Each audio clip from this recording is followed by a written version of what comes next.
United States is catching up. I mean, we're just a little bit behind, overseas everywhere, and we're catching up now. And soon they're going to be able to supply me. I like to use a bast fiber, so we like to use a 95.5 bast, and everybody has their own classification right now what 95.5 is, but we really need the cleanest bast fibers around to make the best papers that we can make here at Mill26.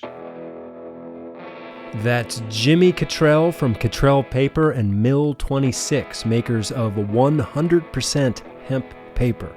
This is the Lancaster Farming Industrial Hemp Podcast. My name is Eric Herlock, and today I am excited to introduce you to Jimmy Cottrell. I'm not going to give too much away here in this intro, but I'll just say this. This is a good one. All right, we talk about paper, process, specs, products, all that stuff. Yeah, hemp paper. This is what I've been waiting for. This is the good news I've been talking about. First, we'll take a quick sponsor break, and then we'll get into it.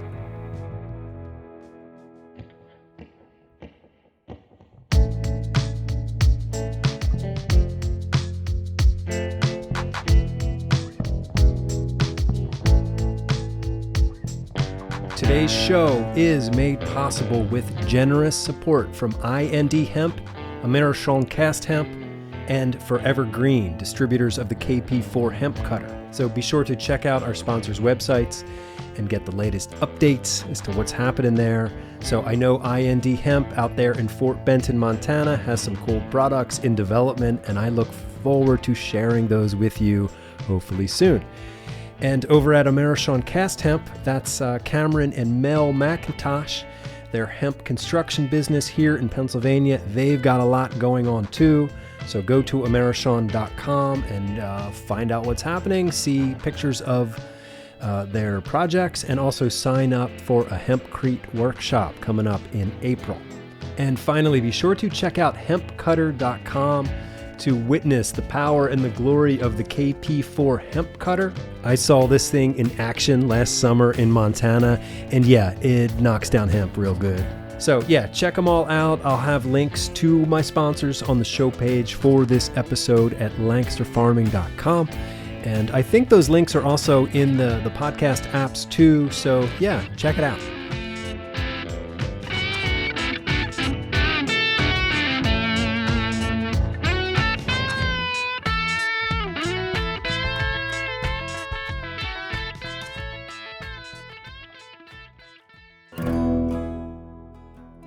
All right, so welcome back. Normally I do some sort of news nuggets segment here, and I looked around a little bit, but it seems like all of the news right now in the hemp space is about which states are banning Delta 8 and other hemp-derived intoxicants or red state weed or whatever you want to call it. And honestly, I don't have time for that, right? I don't really care about that.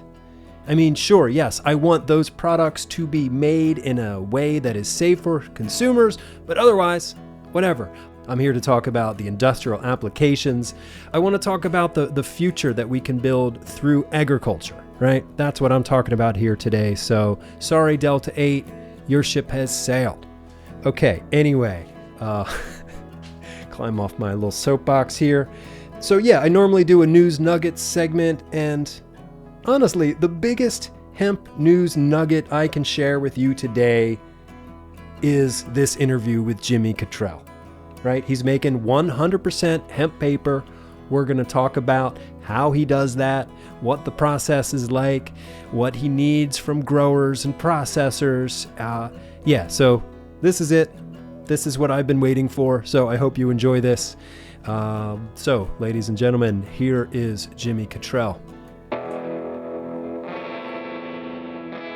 Jimmy Cottrell, director of Cottrell Paper. Welcome to the Lancaster Farming Industrial Hemp Podcast. How are you doing? How's it going, Eric? Thanks for having us. Yeah, so I am super excited that you're here today. I stumbled upon your family business, I guess, last week, and I was like, I need to talk to these guys. So you're a paper making company. You got your start 4 generations ago in Massachusetts. You're now in New York State. And I read on your website that you are now producing the nicest machine-made 100% hemp paper the world has ever seen. So congratulations on that. That's awesome.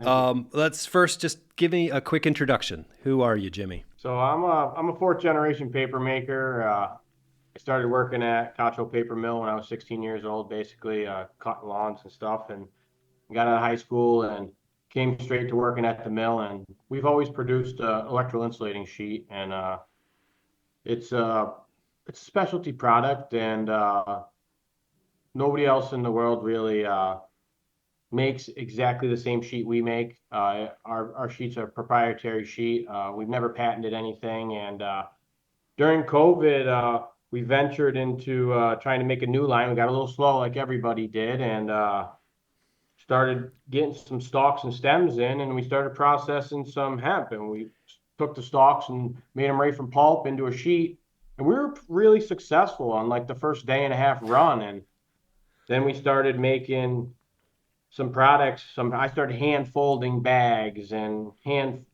making filter tips for joints and a few things, and started showing them to my forefathers. And I was like, I think this might be something, guys. I think we have a revolutionary sheet here. I mean, then we started getting it tested, right? And now we're here, and you guys are talking to us. We got a new website, mill26.com, and That's cool. So where were you getting those stalks and stems from? Just like out of the New York cannabis growers? Because you guys have hemp and marijuana growers up there.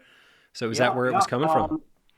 The very first batch came out of Canada, to be honest with you. Okay. And then we got some from the Netherlands, and then we source out of Texas now.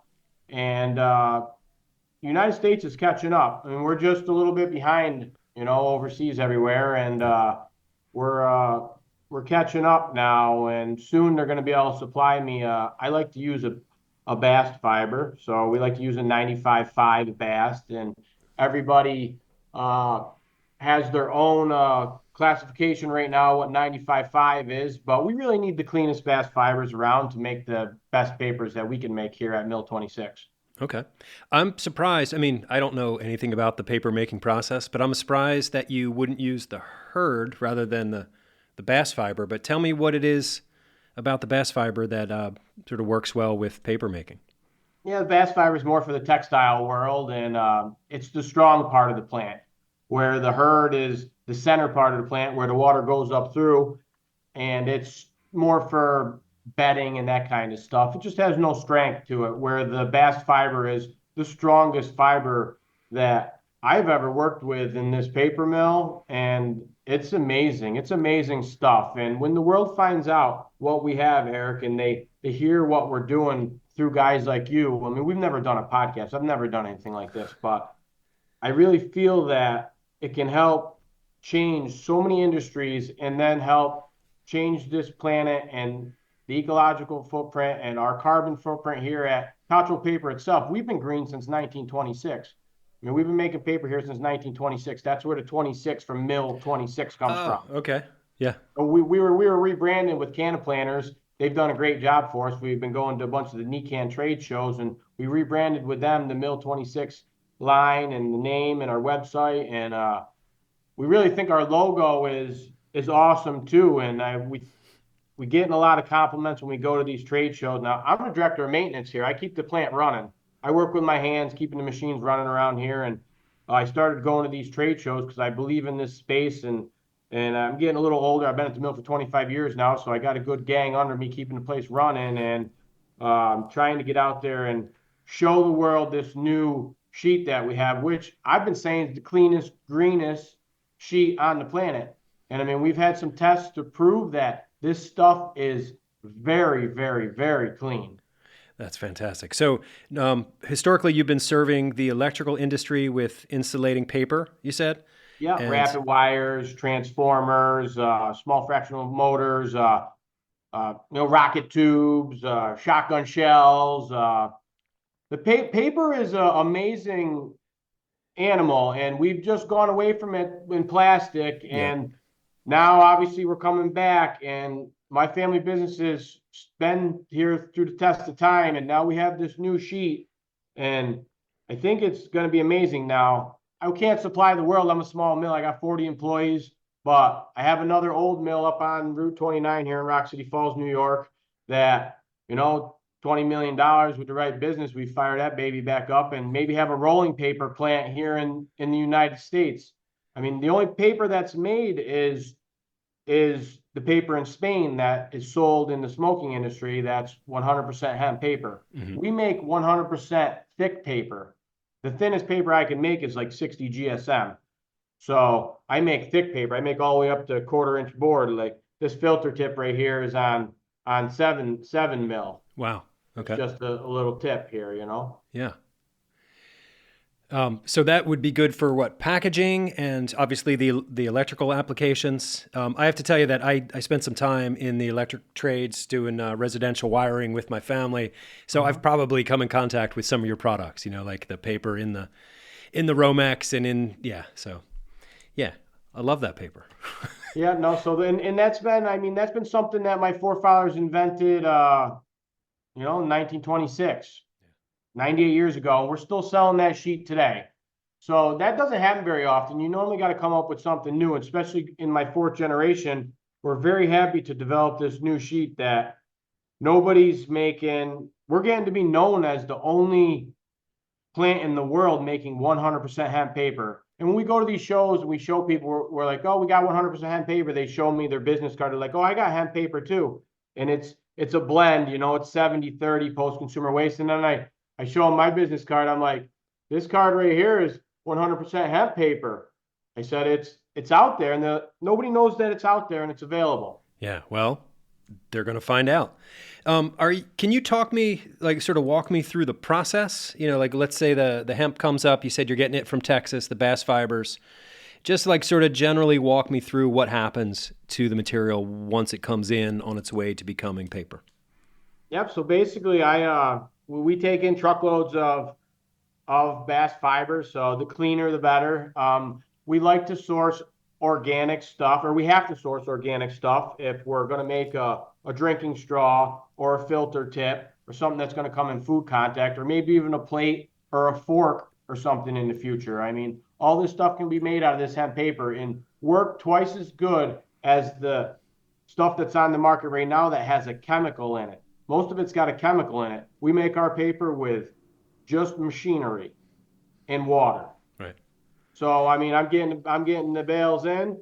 We're processing them into pulp with horsepower and machinery. You just shred it up?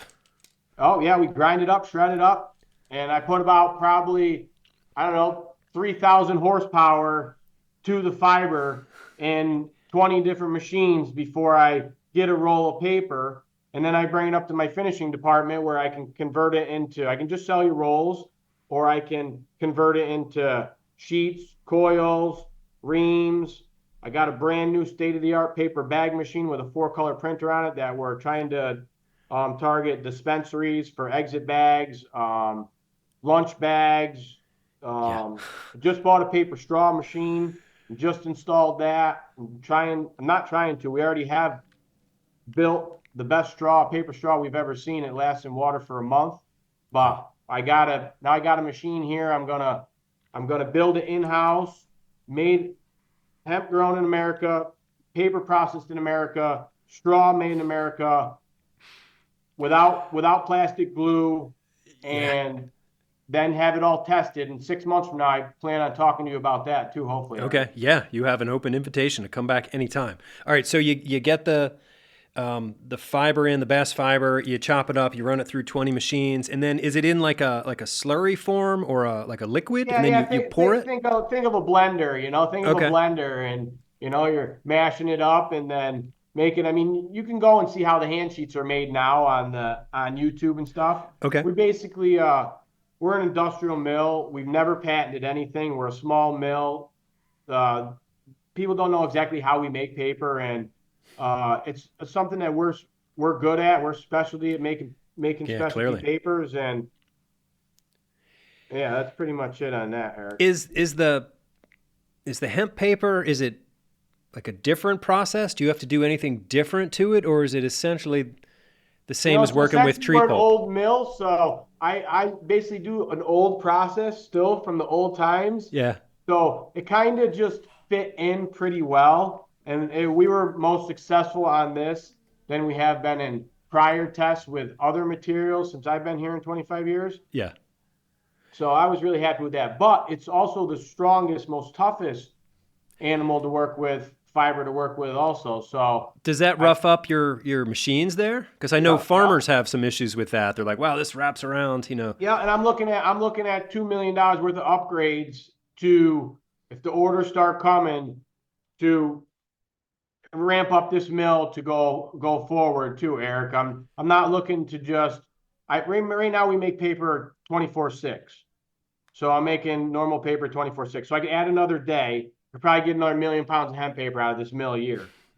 But if I get a bag order, a straw order, I can't even supply like a needle in a haystack when you're Right. talking there. Well, that's a good problem to have at this Oh, point, great right? problem to Yeah. have, and I'm ready to take that on. I mean, I'd love to have to battle that, Yeah, Eric. yeah. So, with the bast fiber that you're getting from the producers in Texas, do you have special requirements that like you need it either like certain varieties that you need Yeah, grown, yeah, or yeah. do you need like it processed in a certain way? Talk about like what you need as the manufacturer. What do you need like spec wise from the growers and the processors? Well, I like to have tests from the growers and the processors that say that their fiber's clean. You can send these fibers out and have them tested and tell everything that's in them. It's a small $200-300 test. You can figure out what you got, but what we're liking to source is the organic stuff. I mean, I want to source the cleanest, the best stuff. I want to make the cleanest papers. I mean, if I'm making a paper bag, yeah, I can probably source a hemp that's grown that was clean in some soil somewhere or something. But if I'm looking to make a straw, then I got to have some organic stuff Right. that's, Food grade. Yeah. yeah. Okay. And the fiber I need it to be I need like to be about 1 to 2 inch in length. I mean, I myself can't take a 12-foot stalk in here and process it up. I've done it, but it slows my production down so much that I'd rather have the decortification guys get it to my spec, my cleanliness, and be able to deliver 44,000-pound trucks once every other week. Yeah. So you're getting it from Texas now, which, it's not that close to New York. Would you like ideally want to source it closer to home? Yes, yes, and we're working with people that are closer, and but price-wise, the United States isn't there yet, to be honest. I mean, that's why I have trouble when we developed this product. We went after packaging first, but they wouldn't take on the 3-to-1 price, Hmm. and Hmm. when I'm buying in the United States, it's more expensive. I mean, right now Canada's half price basically for the same quality. So I've been trying to tell people, let's try to source just North America right now until everybody, and I can work them in. I'm going to work with everybody so I can have enough fiber. I mean, I'll chew 100,000 pounds of fiber in a week in this little mill here. Repeat that again, what you said about the price difference between the U.S. and Canada. Yeah, I mean, it's about half right now. I mean, to get about the same quality fiber, the United States is about 10 years behind Canada, and I feel Canada might be about 5 years behind Europe. Right. Okay. So do you have a vision for the paper and packaging industry in the future, like short term and long term? Yeah, I mean, it all should be made out of hemp paper. I mean, it might not be made out of my hemp paper in the future because I sell specialty sheet that is made from the stalks that is going to be used in specialty applications, but there's other pulp hemp sheets out there that other mills can run that could easily do a lot of the big packaging. I mean, maybe they'll want my paper for the big packaging, and I'll be building the big mills in the future, Eric. I don't really know that. I can't answer that. I would love that to be the case. I feel this is one of the best sheets of paper that the world's ever seen. And I'm 41 years old. I'm just 25-year-old paper, or 25-year paper guy here, but I've seen some sheets and this stuff's amazing, Eric. I love it. It's strong. It's 50% more hydrophobic than natural trees. And then we're not even talking about the carbon footprint. And the people that actually understand the carbon savings from the stalk all the way to the bag being produced here at my mill, it saves really. It's really saving, but we got to teach everybody that. That's all. Yep. Yep. Hold on, I'll edit this awkward part out. I had a question while you were talking, and then it's gone. No, that's all right. I mean, So I also, you said you're 41?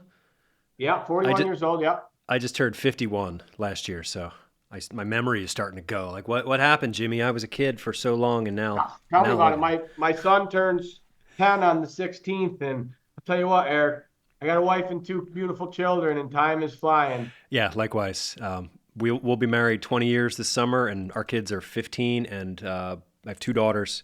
My youngest is going to be 13 in April, so it's like, yeah. Where's it going? Yeah. But it's a good, like we said, it's a good problem to have, right? You know, because wouldn't trade it for anything. Anyway, what's the output like? Like, if I were a customer, what sort of forms of the paper would I be buying from you? Or like, what are the dimensions? Just give me information about sort of the So I can sell about a 58-inch wide roll paper, about a 30-inch OD. I can sell sheets, coils. I have coil machines, slitters, sheeters. How wide are the sheets? I can go 8 foot long by probably 58 inches good wide. Okay. Very big sheets. That I can cut. I can cut all the way down to 8.5 by 11s on my sheet cutter, basically, too. On the other one, small sheet cutter. Okay. And I can paste the paper together and go thickness wise. I can go up to 1/8 inch board. Now that wouldn't be 100% hemp paper because I got some glue in the middle there, gluing them together. I can only make up to about 12 mil thick on my paper machine. Okay. Which would be natural, no glue in there, right? Yeah. So you're not selling directly to customers. I mean, you are a customer, but not to the public. You're selling to other manufacturers? Yeah, we've never sold to the public ever in our 98 years. We're in cars, we're in automotive, we're in a lot of things that we're in your household items, your dishwashers, all little parts and pieces everywhere. But we've never actually sold to a consumer where people know who Cottrell Paper is. Okay. Per se. So that's why when we developed the hemp paper line, we sell our electrical paper all over the world. We didn't want to lose any sales on that side, saying people or other countries weren't legal on cannabis or hemp. Right. We didn't want anybody to have negative effects on us, so we rebranded to the Mill26 to try to push this new line. And then we started to try to just sell the paper, but a lot of people didn't know who we were and didn't want to pay extra. Like, what's this? So that's when we started branding, and I hand folded a paper bag and then had some bags made, and then tried to get some bags made, and people didn't have time, or they're trying to patent my bag and their place with my paper. And I'm like, so I just bought a bag machine and 4-color printer, and it thing will spit out 250 bags a minute. And it's an amazing piece of machinery. It's like regular shopping bags, like supermarket shopping bags? Nope. I can make a number 2 bag up to a number 12 bag. Okay, so like lunch bags. This is about the biggest that it'll make right here. Okay. And then like about a 6-pack will fit in there. The first customer we sold to, Cottrell. Okay. They actually they have a drying bud curing machine where they put their buds in the bag before they cure it, and they put their harvest date on there and the cultivator name on the bag. And they were actually our first order. That's which cool. Has been really cool. Right. Yeah. I mean, I see wide implications here for like every industry, right? Like you can, how do the other paper companies or like the tree pulp people, or like, how do they feel about what you're doing? I know it doesn't really matter what their feelings are, but are you a threat to other parts of your industry?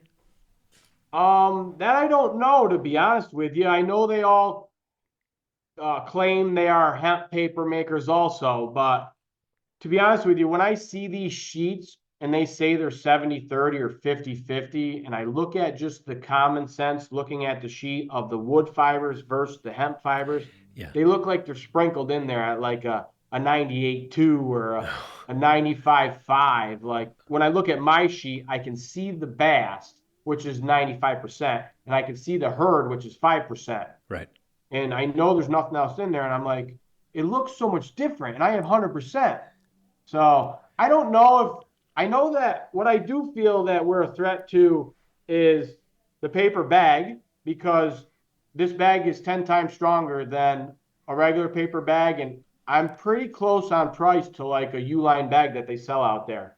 And another thing on the paper bag, I don't know if you know about this area, but Saratoga Springs and the paper mills, George West owned like 10 mills on the Caterross Creek here and invented the paper bag back in the 1800s. Wow. In one of these mills, and their paper bags were made in this mill in the 1800s. So to come full circle now, 150 years later, to invent a hemp sheet and build another paper bag in this mill, I feel that's a threat to the paper bag itself, because we got something new in the same old place. Yeah. Wow.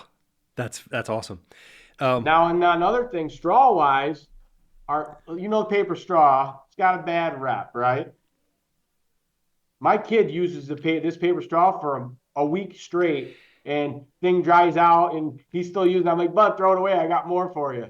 Like, these things are amazing. That's cool. I'm going to need some of those, because my kids love straws, and the plastic one, I just tell them, like, that's just trash. They're just selling you trash. We're not.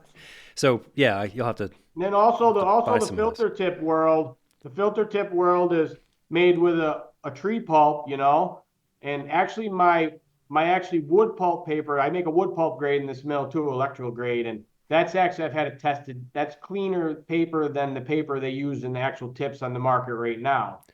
Just my wood pulp paper. Now I make the tips with my hemp paper that is even cleaner. Wow. And more greener. What are the tips? What are the tips used for? So here's a 100% tip that they roll in the joints. They put it in the end of the joint. Oh, for smoking cannabis. All right. All right. Yeah. So they got these ones out there on the market. Oh yeah. Yep. Okay. For those who can't see this, he's holding up the little circle. Yeah, a little filter tip, a little S-shaped tips. Yeah. All right. And I got a machine quoted right now to build these 6, 7 millimeter, 8 millimeter, 9 millimeter, 10 millimeter, 11 millimeter. And basically, I will put the machine in and start manufacturing these tips right in the United States here in New York if I can prove that I'm going to have some orders and people are going to buy them. So what do you need right now, most of all? Customers? Yeah, I just need people. I just need to talk to people like you, Eric, and show everybody what we have. And I've been to these trade shows. I was just at MJ BizCon, and the guys that have the joint machines, Roll Pros and all them, and they like our tips. Yeah. They're stronger. I mean, I even feel that they can speed up their production in their machines and have less downtime, have a better tip, and help the planet. I mean, we can cure like 10 things in the full circle. Farmers, employees, it's everything, Eric. Yeah, I know. It's fantastic. Are you going to other industry trade shows? And I don't mean in the cannabis world. I don't mean hemp. I mean, are you going out to because you're going to probably disrupt other industries. Yeah. We haven't pushed it to our electrical industry much yet. We do have the paper bag on our Cottrell Paper website, but we haven't pushed it there yet because you got to go through a lot of tests and specs, and it takes years to get in the electrical industry. Will we get there with some sheets? Oh yeah, for sure. For sure. You were talking about, the making the boards, the putting the sheets together, but they wouldn't be 100% hemp because you're using a glue. That made me think of hemp wood. Are you familiar with the product out of Kentucky? Yeah. And I'm actually working with glues that'll be all plant-based. Yeah, okay. I was just going to say, when I'm gluing any of this together, it will not be with, even my straws. I have a brand new state-of-the-art machine that I'm just firing up. I got 6 different 5-gallon pails of glue. I'm going to build the best, cleanest, greenest straw that works. Yeah. Okay. And then I have a question too. So, I work for a newspaper, and I would love to see someday us print on, not wood pulp newsprint, but, something that's agricultural based, right? Like a hemp paper. Is that possible? And that's not the kind of paper you make though, is it? No, but I mean, the sky's the limit when we get going down the road and everybody starts knowing if there's orders and stuff. I mean, we can put in the infrastructure and we can scale to where we need to be. Right on. I mean, once everybody scales, it's too easy because the plant grows in 90 days, 12 feet tall. And when we all got the spec that we need, we just start processing it. And then, I mean, the Declaration of Independence was printed and wrote on all this like for a reason. And now we just come full circle back around and we'll do the same thing over again. I mean, this is a sticker right here, Eric. I mean, a 100% sticker. Wow. Yeah. So where are you in like proximity to like New York City? About 3 hours north. So I'm about 45 minutes north of Albany. Okay. 7 miles west of Saratoga Springs. Okay. So you're up there. All right. Yeah. Just trying to plot out my road trip so I can come up there and get some samples. Yeah, for sure. All right, cool. Well, Jimmy, what else do you want to tell me about your new process or hemp or your business? Basically, I'll tell you what we're working with right now. We have installed. We can sell rolls. We can sell sheets. We can sell coils. We can sell paper bags from size 2 to size 12. We can print your logo on it up to 4 colors. You can go right on our website, mill26.com. You can buy in 1,000 quantities all the way up to 1,000,000 quantity bags. Or you can just email us and call us, and we'll work with you, and we'll see how we can start pushing this hemp product. I mean, you don't have to go click on my website and just go deal with that. We're a small family company. We'll talk to everybody. We're here. We'll answer the phone. I'm not going nowhere. I'm a guy. I want to be the face of this. I want to push this. So basically, we can make the bags. The straw machine's being installed right now. It's basically just a trial machine so I can build the right straw. And then I would like to partner with straw manufacturers in the United States and build these straws. And I don't want to just put all these buildings in and machines in, but I will if they don't want to take this best paper. I'll tell you that, Eric. So I got a test machine right now. I'm going to build the best straw we got. The packing tubes for joints that they pack down in the cones and stuff, I have them printed with Mill26 on them. They used to be a plastic tube. Now they're just a cardboard tube, post-consumer waste. Let's make them a hemp tube. The filter tips, I want to build them. I already have the machine quoted. I want to put it in. I need to prove orders for these tips so I can put in a machine that'll put out 5 million tips a year or however many. And got rope here, twisted paper rope. Just twist it up into rope. Yeah. Coils here, coils of paper. Can run you any size coil stickers. And then you can even go to the art world. I mean, there's an origami umbrella and cup, and I mean, it's paper. I mean, the sky's the limit. We just need all the creative minds to come together to bring this whole carbon footprint back to where it used to be and where it should be going forward. Amen. Jimmy Cottrell, it is awesome to talk to you. Thank you so much. I love what you're doing, and I wish you and your family great success and a whole lot of new customers and a lot of business. Same to you, Eric. I appreciate you having us, and it's a blessing for you to reach out and just to give us a chance to talk to us. And I have chills down my back just talking to a guy like you. I feel we can really change a lot in this world, and let's just keep moving forward, bud. I appreciate your time. I hope everything's great with your family as well. Thank you. Yeah, 100% hemp paper. I'm psyched about that. Be sure to reach out to Jimmy and the Cottrell family. Go to mill26.com. Take it from there. But yeah, you heard him. He's ready. He is ready. And I think we are too. So if you have questions or comments for me, you can email me. Send an email to podcast@lancasterfarming.com. My name is Eric Harlock. I am the senior digital editor at Lancaster Farming Newspaper, the greatest agricultural newspaper in the world. And today I want to give a shout out to my new production assistant, Matt Lee. Welcome aboard. I'm looking forward to bringing you in and teaching you the ways of the Hemp Podcast. All right. So anyway, thanks for listening to today's show. Until next time, I will see you in the newspaper.